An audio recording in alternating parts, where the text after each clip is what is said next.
Happy Friday. Phil Lindeman with your midday news on Krystal 93.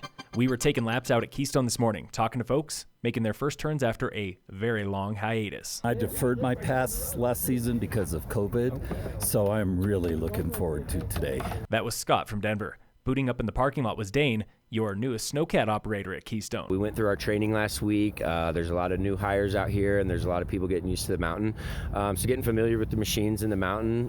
Next week, everybody's full-time, ready to rock and roll. This December, Vail Resorts is updating the Epic Mix app with a new lift line forecasting feature.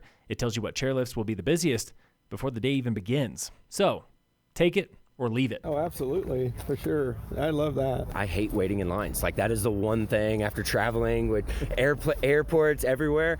I'm not a line guy, so yeah, as long as my phone's got juice in it, I'm going to be checking that thing. Yes, I would. Just to forecast it, know where the crowds are at, and get away from the crowds, yes. I'll try it out, but I'm just fortunate enough to be at the mountain, so if I got to wait a little while, I'll wait. Probably not use it.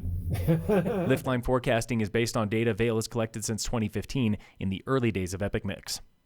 We've been covering truck fires and how often they jam up traffic on I-70. Steve Lipsher with Summit Fire and EMS with fire data from the tunnels down to Frisco. About 6 a year, and over the last decade, we've reached a high of 9 on 3 occasions, the low of 3 on 1 occasion, and the numbers don't indicate that they're trending in one direction or another. Most fires are caused by overheated brakes and machinery, which is why runaway truck ramps exist.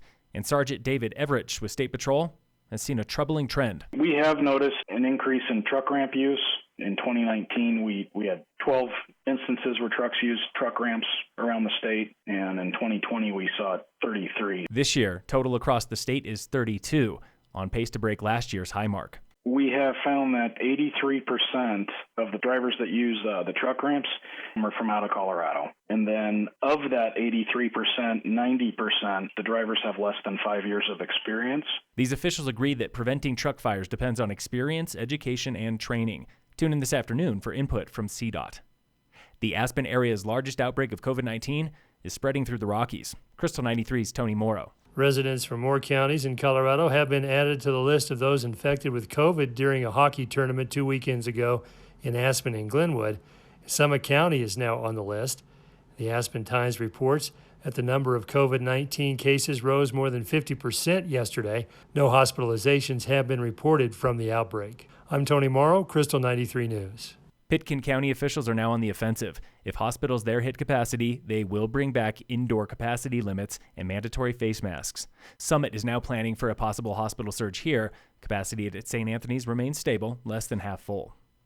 Avalanche danger is moderate today, but slowly improving. Your problem is wind slab above tree line on north through east facing aspects.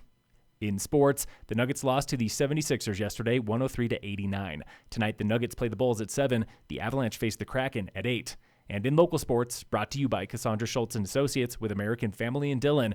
Tonight at 7:30 is the season opener for Breckenridge Vipers, the return of semi-pro hockey for the first time since 2019. They face the Reno Ice Raiders in Breck. Phil Lindeman, Krystal 93 News.